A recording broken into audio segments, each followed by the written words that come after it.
Bonjour tout le monde, ça fait très longtemps que je n'ai pas publié de vidéo, j'ai longuement hésité, mais j'ai eu des expériences que je souhaite vous partager, étant donné les temps que nous sommes en train de vivre. Je pense que cette expérience peut peut-être apporter de l'espoir à certaines personnes qui vont écouter ce petit témoignage. Donc, alors, dans cette expérience, il s'agit d'une sorte de songe conscient. C'est-à-dire que c'est pas un simple rêve, c'est une expérience où tu ressens les émotions, où tu ressens en fait dans ton cœur et dans ton âme que clairement ce qu'on est en train de te montrer est réel. Et donc, j'étais dans la cuisine, donc dans la maison de mes parents, et j'étais aux côtés de mon père, et je mettais ma main vers son épaule. Et là, c'est comme si on m'a fait un transfert, c'est comme si on m'avait fait ressentir son, on va dire, son monde spirituel à lui, son monde intérieur spirituel, qui était totalement vide. Là, j'ai ressenti vraiment un vide très profond, comme si je tombais dans un puits.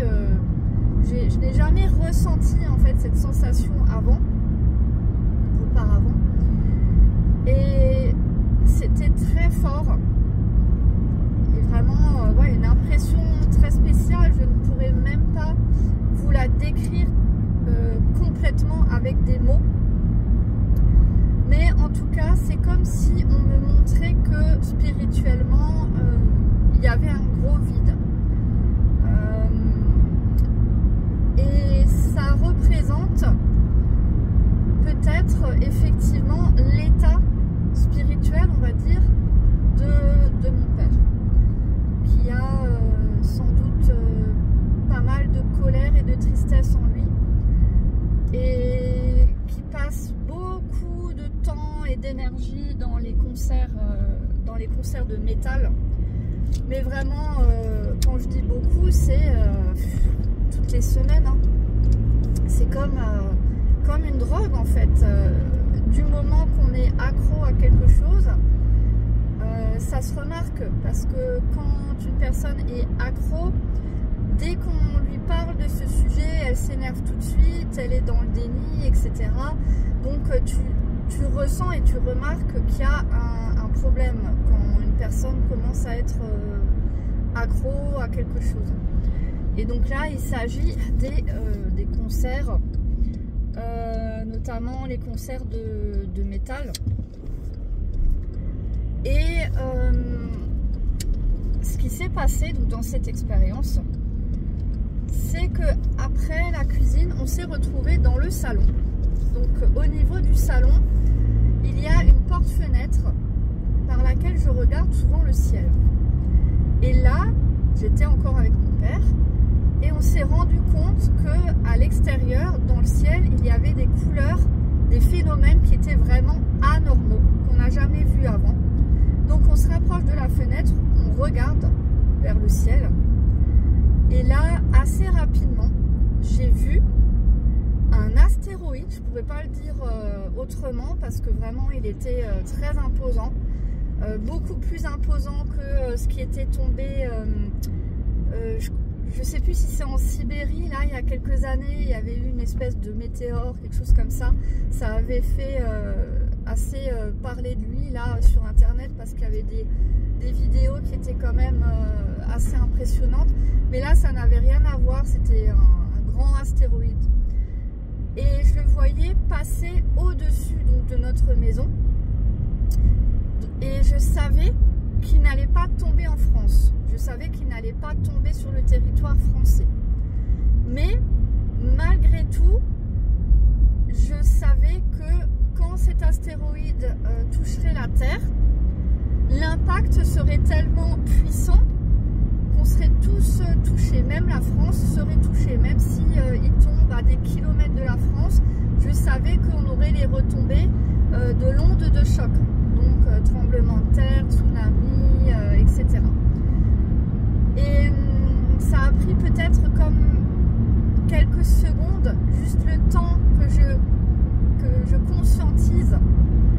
fait que, ok, ça va tomber et on va avoir les retombées,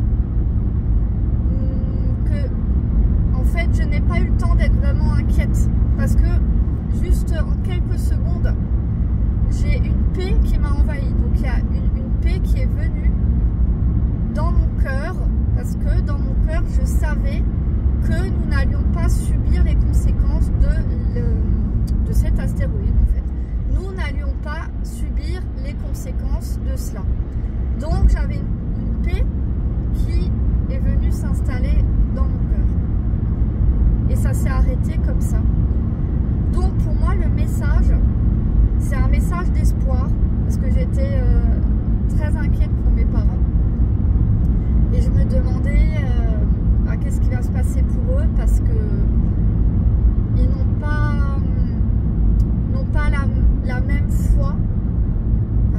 Ils sont baptisés en tant que catholiques, mais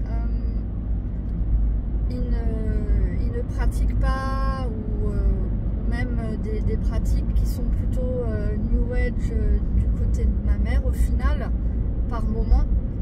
Donc forcément, je m'inquiétais beaucoup. Et je ne dis pas que je n'ai plus d'inquiétude, ce serait faux de dire ça. On est humain, donc c'est normal d'avoir des peurs, d'avoir des doutes aussi, des inquiétudes.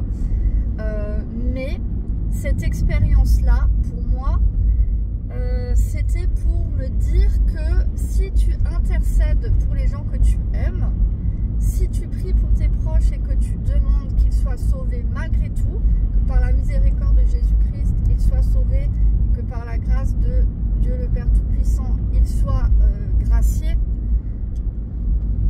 pour que peu importe ce qu'il se passe, ils soient acceptés au royaume des cieux, eh bien, Jésus-Christ peut effectivement faire des miracles. D'ailleurs, Dieu peut tout faire, il est illimité, donc il n'a aucune limite. Donc je viens vous apporter ce message d'espoir pour vous dire que vous pouvez prier et intercéder pour les gens que vous aimez, et même d'ailleurs pour tout le monde. Même si vous croisez des personnes dans la rue que vous ne connaissez pas du tout, vous pouvez demander que, au nom de Jésus-Christ, leur âme soit malgré tout sauvée. Ça coûte rien de demander, en fait. Donc voilà pour ce petit message d'espoir, parce que je sais qu'il y a beaucoup de personnes qui sont inquiètes pour leurs proches. Intercédez pour eux et vous verrez que peut-être au moment opportun, au moment des événements, ils seront peut-être sauvés malgré tout, parce que Dieu est aussi infiniment bon. Et je pense que si vous aimez vraiment ces personnes-là et que ça vous touche dans votre cœur et que vous êtes très connecté à ces personnes-là, bah, si vous priez pour eux, si vous demandez la clémence, la miséricorde et la grâce, et ben peut-être que ça vous sera accordé. Ensuite, je souhaitais faire un point au niveau des animaux, de nos animaux qui nous sont apportés par Dieu, une compagnie qui est pure, qui est spontanée, qui ne ment pas. C'est vraiment nos petits anges gardiens à poil que Dieu nous a permis d'avoir, qui nous apportent beaucoup. Eh bien, il faut aussi prier pour eux, faire la demande pour eux, afin qu'ils ne soient pas laissés ici-bas lors des tribulations et qu'ils vous rejoignent, qu'ils partent en même temps que vous lors de l'enlèvement de l'Église.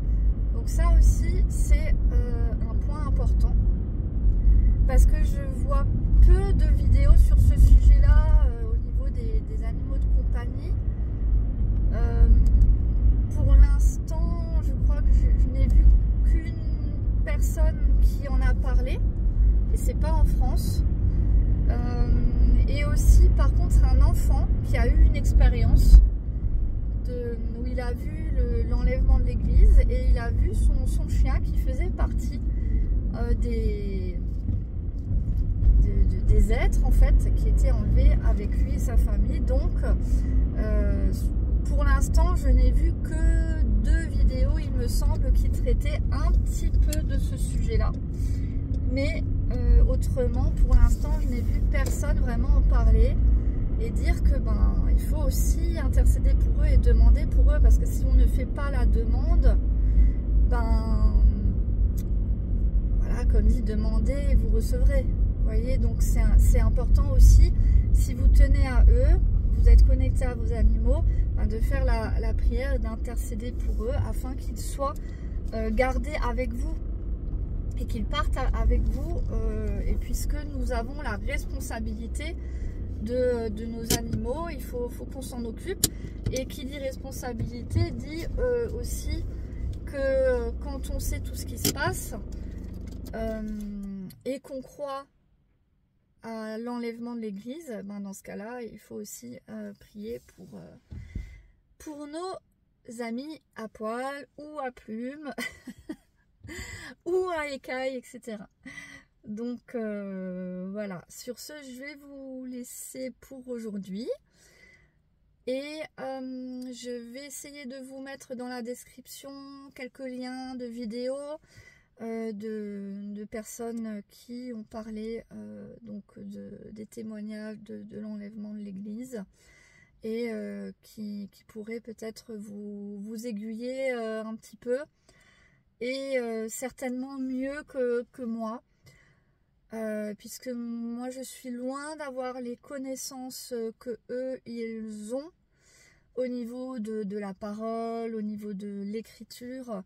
Moi là je souhaitais simplement vous partager cette expérience là que j'ai eue, parce que je n'ai pas eu de révélation de date pour le moment, ça je n'ai pas eu, donc je ne peux pas m'avancer à 100% au niveau des dates. Cependant, dans mon expérience, nous n'étions pas plus âgés que maintenant. Donc, ça peut être une indication. Et après, il y a aussi les ressentis que j'ai. Il y a aussi tout ce qu'on observe, bien sûr, au niveau politique, au niveau social, au niveau de l'ambiance générale. Le fait aussi que beaucoup de personnes, même celles qui n'ont aucune foi et qui sont très cartésiennes, ressentent, observent qu'il y a des choses qui ne sont plus comme avant, qu'il y a des choses un peu bizarres et elles ressentent que quelque chose arrive sans pouvoir mettre de mots dessus. Moi j'ai des ressentis très forts que c'est comme si c'était un nuage sombre qui est de plus en plus lourd sur la terre. Il y a des moments où en esprit on me dit de ne pas aller loin, de ne pas partir loin, de ne pas aller à tel ou tel endroit, ou alors de rentrer chez moi. Donc j'ai des expériences comme ça, mais il faudrait que je fasse une autre vidéo peut-être pour vous partager les autres expériences que je peux ressentir. C'est difficile de mettre des mots là-dessus. Après j'ai aussi eu une expérience où on m'a montré le cheval brun rouge, donc qui est le cheval représentant la guerre au niveau des chevaux de l'Apocalypse. C'était une expérience rapide mais très intense, mais je pense que j'en parlerai dans une autre vidéo. Mais c'est aussi un indice qui me fait penser que dans tous les cas nous arrivons vers les temps de la fin. Puisqu'on m'a clairement montré le cheval qui est lié à la guerre et qui arrivait mais d'une vitesse, tu ne pouvais rien faire, tu te faisais renverser par ce cheval d'une force impossible de faire quoi que ce soit, impossible de l'éviter. C'est venu comme très soudainement, sans l'entendre, presque sans l'entendre arriver, presque sans le voir arriver, tellement c'était soudain. Ça c'est ce que je peux vous dire, donc très soudain. Donc ça peut être un message aussi pour dire que attention, on arrive vers des temps qui sont de plus en plus... Enfin, les événements se rapprochent de plus en plus rapidement et sont de plus en plus intenses. Et donc, on se rapproche effectivement des temps de la fin qui étaient expliqués dans les révélations, dans l'Apocalypse. Donc voilà, mais je pense que j'y reviendrai peut-être dans une autre vidéo. Dans tous les cas, gardez espoir. Intercédez pour les gens que vous aimez, pour vos animaux. Ben, vous inquiétez pas si vous avez des doutes. C'est normal, on est humain. On ne nous demande pas d'être parfait. Il vaut mieux avoir l'humilité ou on va dire la présence d'esprit d'accepter le fait qu'on n'est pas parfait, qu'on peut se tromper et que justement on cherche à s'améliorer, on cherche à se rapprocher de plus en plus de Dieu par Jésus-Christ, mais tout en ayant conscience que c'est pas tous les jours facile, c'est pas tous les jours simple.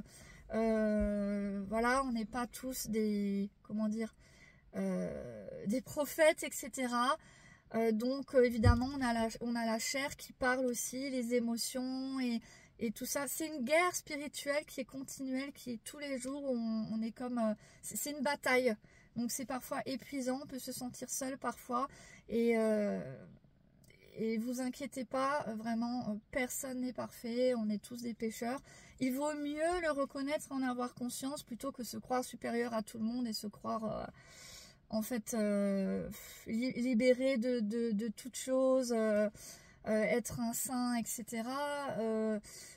Je veux dire, ça, c'est... Quand des personnes se pensent être saints, c'est rarement réellement le cas. Il vaut mieux être authentique. Sur ce, je vous laisse. Soyez bénis.